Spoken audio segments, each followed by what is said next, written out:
Hey everybody, how's it going? Welcome to the NoDQ.com live recap of AEW Dynamite Holiday Bash for Wednesday, December 22nd, 2021. Shout out to everybody in the chat room.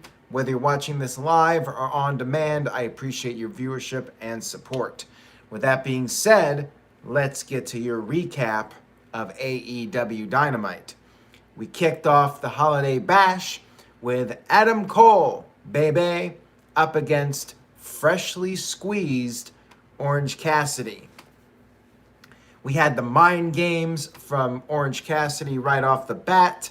Adam Cole did the baby chant and the taunt, but then Cole grabbed, well, actually it was Orange Cassidy that grabbed Cole's hands and put them in his pockets. They did some mat wrestling for a bit. Cassidy got the upper hand for a while. And then we had the Young Bucks and Brandon Cutler arrive. Orange Cassidy did a dive to Cutler. And then we had the Best Friends run down to even the odds. Cassidy then ran and hit a dive to the Bucks. And everybody was sent to the back. And we were back to one-on-one. Cole sent Cassidy into the steps and then went for the boom running knee, but he missed and went right into the steps. Match continued. Cassidy got several near falls on Cole. He put the sunglasses on, but got caught with a super kick. Cole then hit the Panama Sunrise, and then he got cocky. He put his hands in his tights as he went for the cover, the arrogant cover, instead of hooking the leg, and Orange Cassidy kicked out. Then Cole went for the boom kick again, but he missed. Cassidy hit the beach break. Cole was able to kick out of that. And then we had Bobby Fish arrive, and he provided a distraction. The referee was busy with Bobby Fish, and that's when Kyle O'Reilly showed up. Kyle O'Reilly, former WWE NXT star, former Undisputed Era member, now officially All Elite. Kyle O'Reilly interfered in the match, helping Adam Cole pick up the victory. Now, of course, Kyle O'Reilly and Adam Cole, rivals in NXT, and they had a little face-off, and it was teased that they were not together. But then they teamed up, took out the Best Friends. You had Cole, Fish, and O'Reilly all together. Crowd was chanting Undisputed. And then we had the Young Bucks come to the ring. And the idea was that Adam Cole was stuck in the middle. You had the Young Bucks on one side, his former partners, Fish and O'Reilly on the other side, and Cole ended up leaving the ring with his former Undisputed Era teammates, leaving the Young Bucks alone in the ring.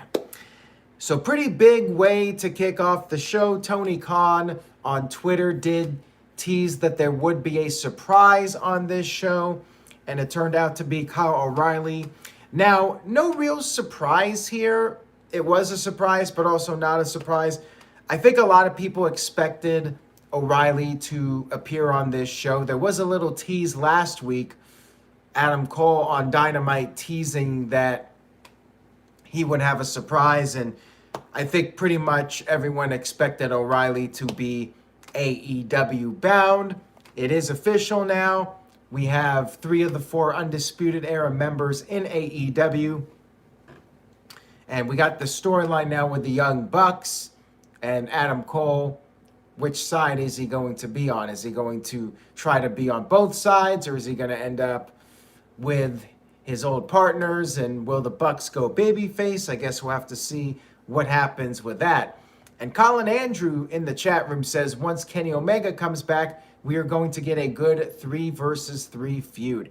And that is very true. If you recall, back when Omega lost the title right after Full Gear, there was that backstage segment with the Young Bucks, Kenny Omega, and Adam Cole. And there was a whole situation there starting to brew between Cole and Omega. Gary Joe thinks maybe we'll see this at Double or Nothing. Maybe we'll see it sooner. Maybe we'll see it at Revolution whenever Kenny Omega comes back. Moving on here, we had Hangman Adam Page come to the ring for an interview with Tony Schiavone. And he talked about the 60-minute draw on last week's show. He said that he feels less than a champion. He's disappointed that he was not able to beat Bryan. And that's when Bryan interrupted the festivities, interrupted the promo. He said that Page is an entitled millennial cowboy. And he said that he kicked Page's ass in 60 minutes, for 60 minutes, and he should be the champion. But he said he's not going to complain. He's not going to cry about it. He will get his rematch January 5th, Newark, New Jersey, the first AEW Dynamite on TBS. And he said he will not be wrestling until then. And he also had an idea. He does not want Page to steal another win, stall for 60 minutes, and leave with the title. He has a solution. Bryan Danielson suggested that they have judges, which is done in combat sports and used to be done back in the day in the NWA.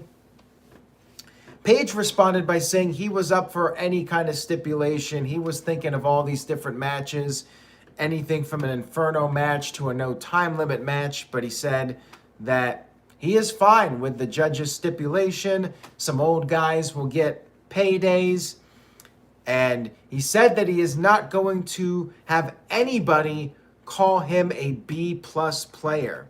And will he beat Bryan on January 5th? The answer is yes.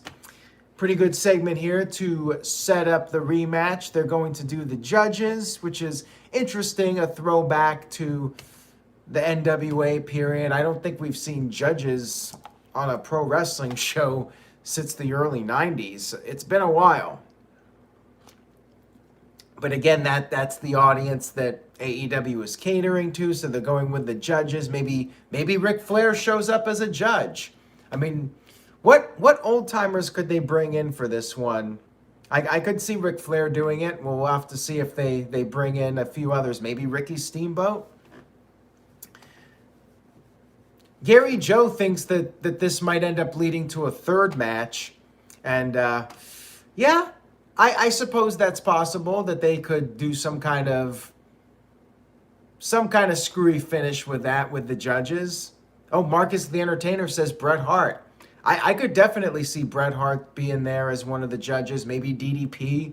DDP has done stuff with AEW in the past. And that will be in 2 weeks, of course, on the first Dynamite of 2022 on TBS. We had a promo from the Pinnacle, and MJF said that CM Punk's team will not coexist. A little reference to the WWE storylines. Dylan Hensley with a $10 super chat. Thank you very much for that, Dylan. I very much appreciate it. He says, I know you weren't a fan of the hour-long title match, but if fans fondly remember the John Cena and Shawn Michaels match from Raw, then I can see the AEW match being remembered the same way. Also, what about Okada and Kenny Omega? Yeah, I mean, I liked that Okada match, but again, I'm not the biggest fan of the hour matches. They do tend to be memorable because they don't happen all that often. You do remember most of the Iron Man matches, and you remember the time limit draws because they are pretty rare. And I think, like I said before, if the Kenny Omega and Bryan Danielson 30-minute draw did not happen, then maybe this one would not have been so meh to me. But I still thought it was a very good match. I did not think that it was a bad match by any means. The hour matches just generally aren't my cup of tea, especially when I can telegraph it right from the beginning of the match. We had Wardlow in a squash match, and this was pretty much the same thing as the previous week. power bombs, 4 of them, picked up the win, and Sean Spears afterwards with the steel chair beating down that poor young man. We had Dan Lambert up in the stands with his boys, Ethan Page and Scorpio Sky. Once again, talked about how Tony Khan is buddies with people and he makes them the EVPs. And guys that are EVPs get the key spots on the show while everybody else has to be in the prelim matches. And they're lucky if they even get backstage vignettes. And Lambert said that Ethan Page and Scorpio Sky have been sitting on the sidelines. Meanwhile, Cody is going to get another title match. And he said that Dan Lambert is being brought in to get fans to cheer for Cody Rhodes. And Dan Lambert said that's not going to happen because Cody is actually a bigger dick than him. Lambert finished his promo by saying that all he cares about is Page or Sky being next in line to get the TNT title. Cody Rhodes will be challenging Sammy Guevara for the TNT title this Saturday, not Friday, but Saturday on a special Christmas night edition of Rampage. That will be 9 p.m. Eastern on TNT. Gary Joe says, Lambert is annoying AF, but he speaks the absolute truth. I found that line about the backstage vignettes to be quite entertaining because you see Miro doing all these backstage vignettes and he's kind of in the background, although he was injured. I'm not sure what his current status is, but he did come in as a last-minute substitute at Full Gear. But yeah, some of these other guys, when there's nothing going on for them, they just end up in a bunch of backstage vignettes. And to Calvin Bowman, wrong show. Don't know why. There's speculation because of the news today. Not going to say anything further on that. I don't know. And it's not on topic, so we're going to move on.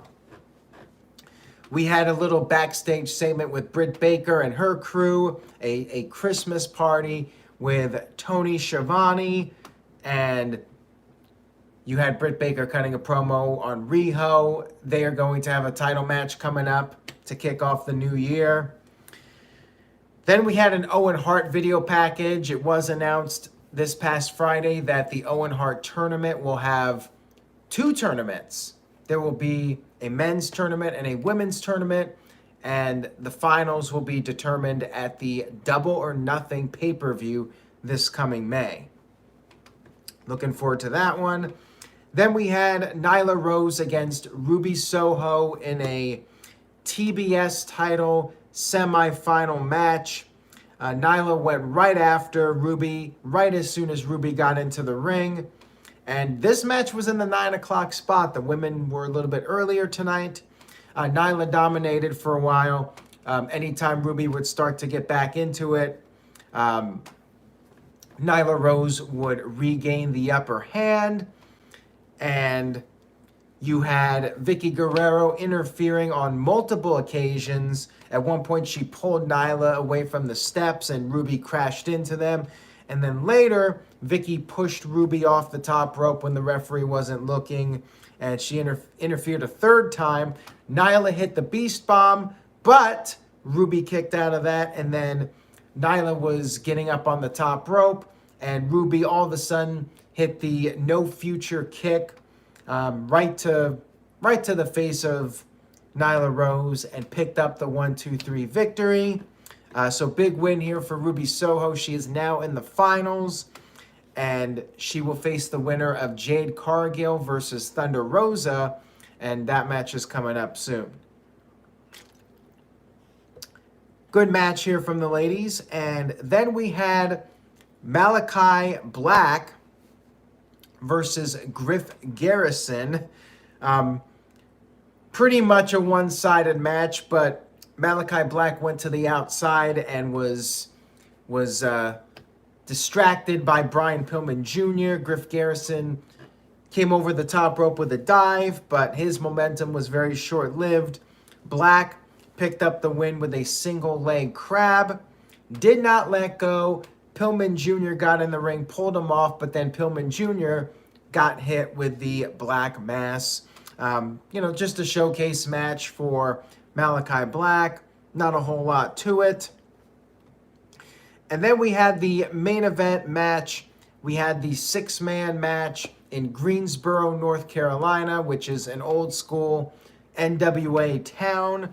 You had MJF and FTR, the Pinnacle, teaming up against CM Punk, Sting, and Darby Allin. First time we're seeing CM Punk and Sting teaming together on Dynamite. So pretty big deal here, and Sting getting that big nostalgia pop. And I agree with Gary Joe. The face paints were awesome. You had CM Punk wearing Sting face paint, Sting tights. Sting had his face paint with CM Punk's t-shirt design. Pretty cool stuff here. And Sting was also wearing a CM Punk shirt. So that was cool that they were repping each other in this match. And the main storyline, this was a pretty long match for the main event. Started around 9:30 and lasted to the end of the show. One of the stories of this match was CM Punk would be in there and MJF would avoid him at all costs. MJF would tag out on several occasions every time Punk would get in there. At one point, CM Punk chased MJF up into the stands, into the concession area, back into the ringside area, back into the ring. And then MJF would just tag out again. And then we had the Pinnacle taking control of the match for a while. They worked over Darby Allin. And then Sting got the hot tag. He put on the Scorpion Deathlock to Dax Harwood, but MJF broke it up. Match continued. And then CM Punk tagged back in. Went after FTR, but eventually he got overwhelmed. They double teamed him. They hit the big rig, but then Sting broke up the pin. MJF got back into the match. Sting took MJF and tossed him over the top onto FTR. And then Sting climbed the top rope and did this big dive all the way to the outside onto all three guys. Walter Cruz says Sting is crazy at his age, diving like that. And Nick Lavin said, hard to believe Sting is 62 and can still do what he does. Absolutely, Sting was doing great in this match. Walter Cruz sent in a $2 super chat. He said, Sting crazy diving at his age, not even a pay-per-view. And this was Holiday Bash. This was Greensboro, and the crowd was chanting, you still got it. Sting did really well, and definitely these types of matches work very well for Sting, where he can come in, do a couple big spots, and even do a dive off the top onto the three guys, and look really good doing it too. So really good stuff here from these guys. And then you had the match get back into the ring, and Dax Harwood ended up taking a bullet for MJF, actually 3 bullets. He took the GTS, he took the Scorpion Death Drop, and then he took the Coffin Drop from Darby Allin, and then CM Punk got the pinfall victory. So really good main event here from these guys. Really fun, entertaining match. Gary Joe says the main event was nothing but pure amazement. Dylan says MJF was trash talking after the match, so I assume he's fine. Walter says Taz and Tony going back and forth made me laugh. Really entertaining main event, like I said, and overall, very good Dynamite episode. For a holiday show, they could have phoned it in, but they still put on a really entertaining show. Main event was a lot of fun. And of course, we had a big debut on the show with Kyle O'Reilly. That stuff, definitely the beginning of the show and the end of the show, absolutely worth checking out. The middle of the show was good too. Solid stuff in the middle, but nothing that was necessarily something you would have to go out of your way to watch, but still good stuff in the middle as well. Overall, I'm giving the show a B+. Very strong Dynamite episode. Very entertaining stuff. And we got more to come heading into the new year. We got Battle of the Belts. We got the debut on TBS for Dynamite. And next week they'll be back in Jacksonville for the end of the year show. Let's see what you guys thought in the chat. With the poll, 76% thumbs up, 5% down, 5% middle, and 14% did not watch. Nick Lavin gives the show an A-. Gary Joe says A for AEW awesome. CC Drink says did not watch it, but still here to check out the recap, I suppose. Mohammed gives the show an A-. Oh yeah, and as Gary Joe points out, JR will be back on next week's show. Dylan gives it an A-. And Arco, I should say, gives the show a B. Mohammed gives it an A-. Anthony says better than Raw. Well, I mean, duh. I mean, that's not even an argument. Colin Andrew and Aaron Carolyn give the show a B+ as well. No Fear for Beer sent in a 79-cent or pound, euro, not sure, but thank you for the super chat. I do appreciate it.